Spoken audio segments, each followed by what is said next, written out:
Welcome back to Living Grounded, where we talk about how you can keep living grounded in Christ.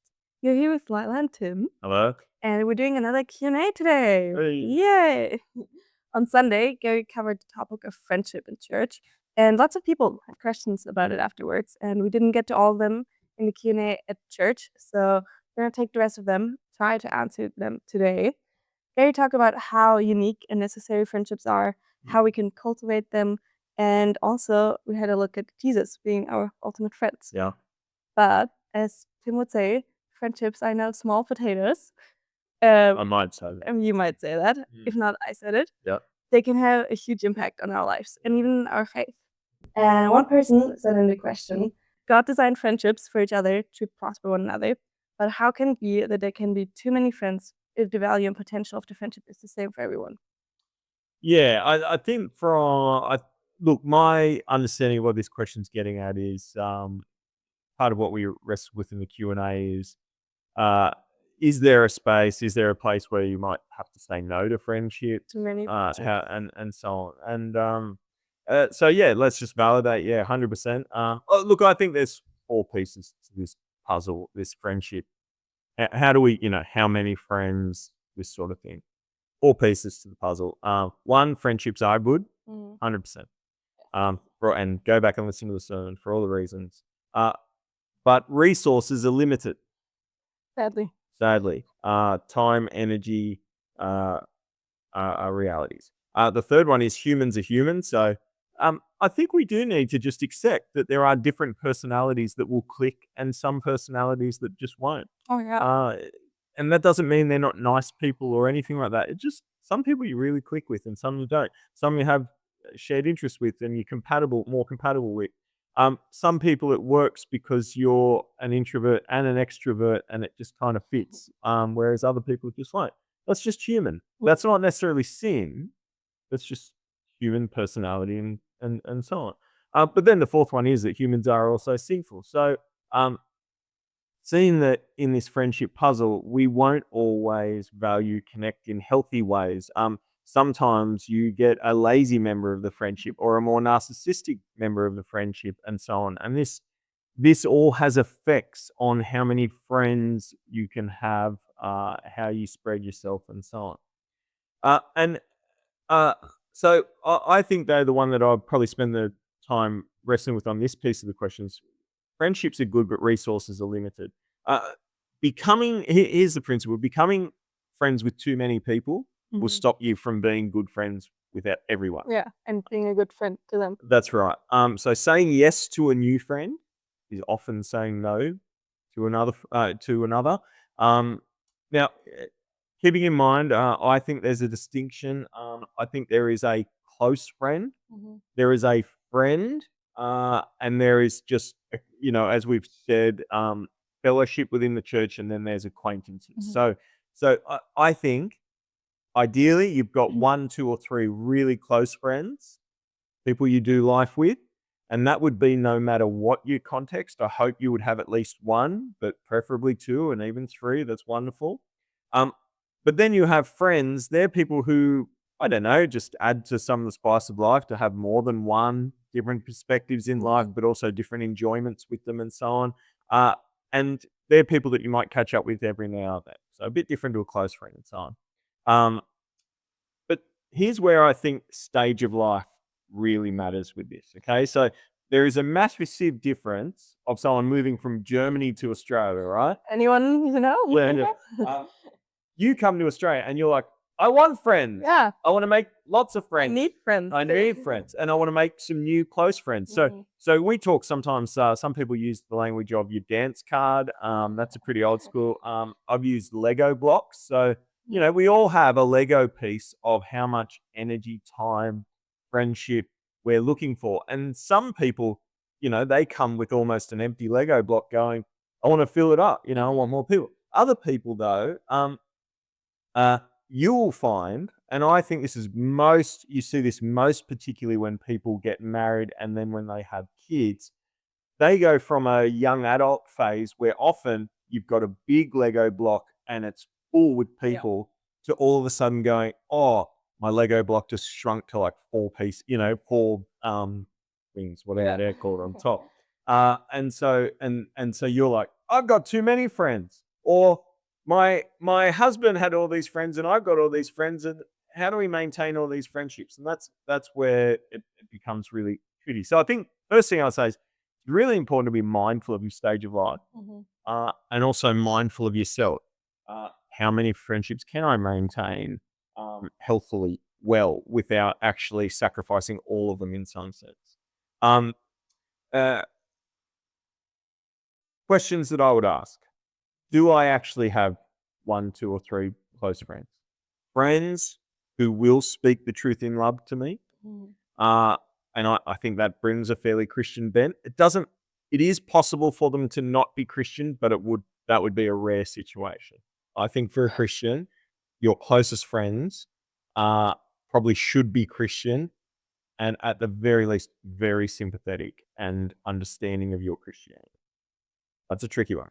But yeah, do you have one, two, three close friends, friends who encourage you and grow you, friends who support you in your needs, friends who you enjoy life with, and who you also would support in some sense.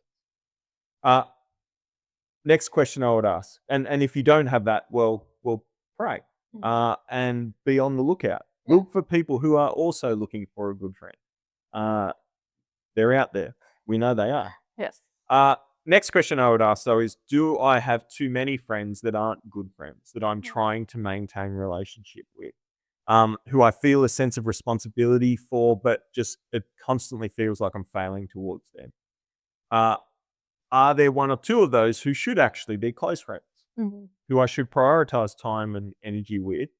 Uh, but are there also ones in there that honestly, I just need to kind of let go of to a certain extent? Yes, hang out in group settings and so on, but probably that might be the limit of it. They need to become more like an acquaintance. Now, this all sounds pretty kind of robotic and so on, but I think that's just wise light is making hard decisions for the sake of good, Yeah. for the sake of healthiness and so on. So look, that's not the full picture, but I think that's a place to start in terms of being wise with friendship. Yeah, and I sometimes or every now and then take an active inventory of who are the people in my life? Who are the friendships that I want to be closer with? Where do I invest? Where hasn't it been really fruitful? Yeah, And that has been really good, even for me to not be like, oh, there's all these people that I want to be friends with. yeah, But yeah, to be and and intentional with that. and my experience is some personalities find that very. Of course, I would do something like that. Mhm. Uh, Much more relational personalities. Not saying not, but there are certain people that I call them lovers. You'll find that idea very confronting and Mhm. hard. The thought that you would go through and do an inventory of your friend, like, but how can I say? But I guess I just want to keep reinforcing that point. Um, well, something's going to fall apart eventually. What if it's actually more loving to go through that seemingly kind of cold process of, hey, who are my friends? Who should I be prioritizing, and so on? Um, Eventually, that will happen to you. It's like working too hard, and eventually, you'll be forced to rest if you don't rest. Yeah, you will be forced to take stock of your friendships if you don't do it earlier. That would be my encouragement. Mhm. Yep.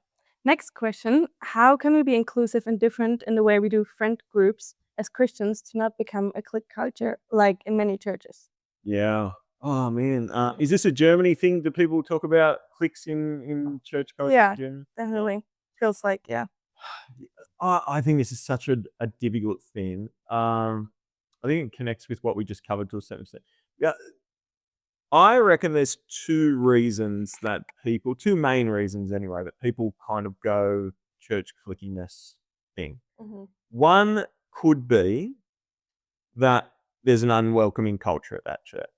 Okay, so new people come in, or people come in for the first couple of weeks, and maybe they get smiled at and said hello to, but after that, there's no engagement. It's a fake welcoming. Um, that's not good. No. I want to say that. So that is concerning.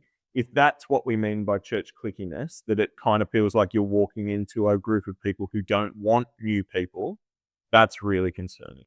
I pray that it would never happen at Village. But I also find that sometimes the accusation isn't that, and that it's that it comes from people who find they come into a church as new people or whatever, or they've been there for a while, and they just find that they can't break into certain already established Mhm. friendship groups.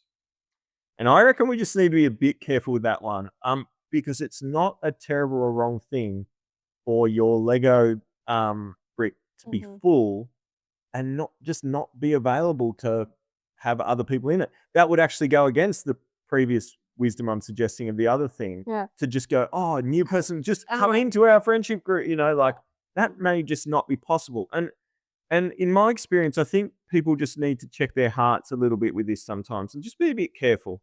Um, why do I wanna be a part of that particular friendship group? Why do I see that as a clique? And is that because they're perceived to be the popular group or something along those lines? Um, are there other people that I could reach out to, but I'm not because I just want to be part of that Mhm. group?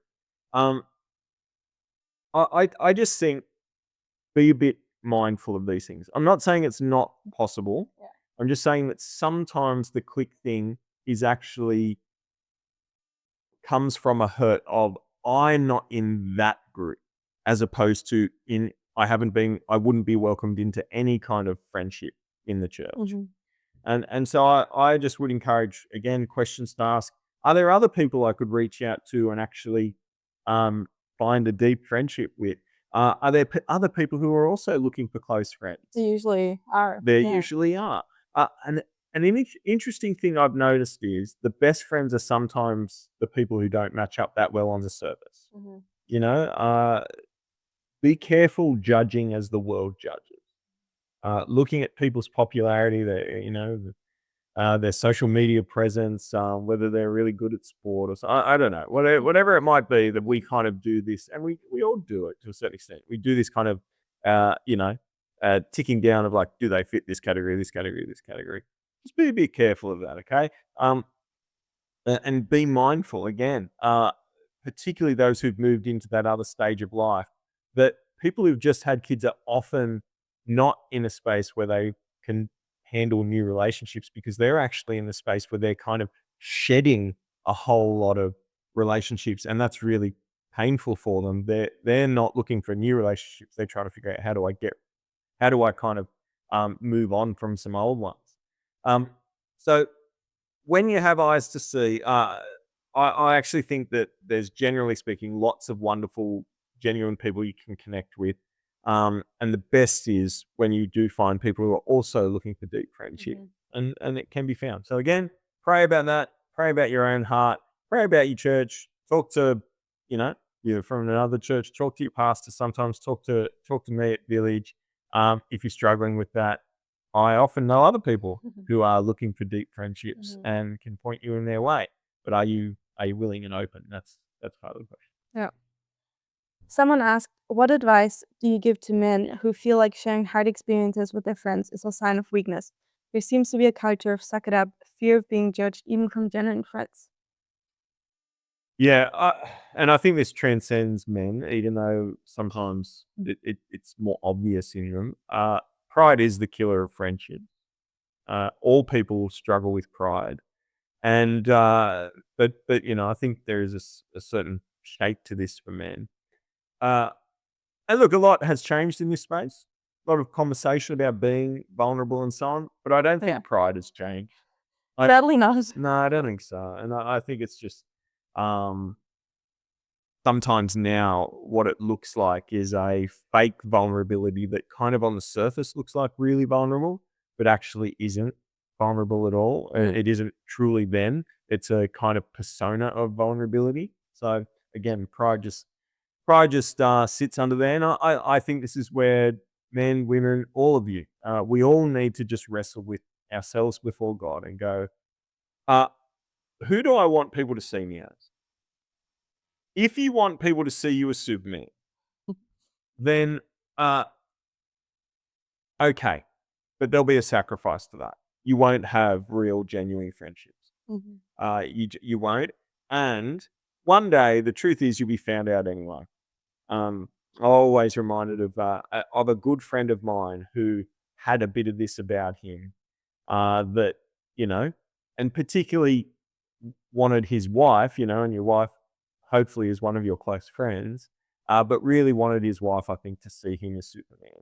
And eventually, a situation in life happened where it kind of became very revealed that he wasn't.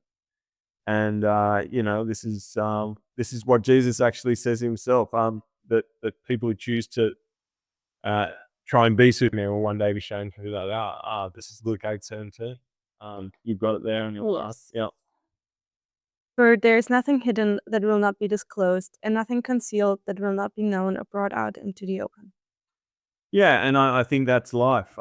As a as some people at a Coldplay concert just found out. But on the flip side, I think if you're actually willing to be truly vulnerable, uh, to let people see you for who you are, which is not Superman, but sinful human, saved by grace, hopefully. Um, and I'm not talking about with everyone. Talking about with those close friends. Talking about with maybe a couple of people you're in fellowship with. So it might not just be close friends, but people that you um, are in church life with who you feel you can trust to a certain extent. If you can be vulnerable with them, then you will grow. Um, does that mean though that you won't be judged? And I think the answer is no. Just because you open yourself up under God, do the right thing, does not mean that the right thing will happen back to you. A correlation to this, just because I tell people the gospel does not mean that they will respond well to the gospel. Yeah. But God tells me to preach the Still do it. gospel. Yeah. And I think he tells us to approach each other with humility and vulnerability, uh, bringing to light sin and weakness and so on, even if that means you do get judged. Uh, we will not always be perfect friends to one another. God will be our perfect friend. Jesus is our perfect friend, as we heard on Sunday. But I think we need to keep pursuing humility in that space and just trusting God, even if it bites us. Yeah, Yeah, that it's a good thing. it is. Definitely. Well, that's that for friendships. If you have any questions, send them in via the website or the app. Is there anything coming up that we should know about in church life? I'm late this Sunday, so I wouldn't have a clue. Yeah, I don't know. No, Ryan's going to preach this Sunday on Psalm 42. Hopefully, a helpful encouragement for people who are spiritually dry or one day might be. And then we'll kick off 1 Peter the week after. Exciting. Yeah, Great. Yeah. Awesome. Well, have a good week and see you next time. Okay. Ciao. You-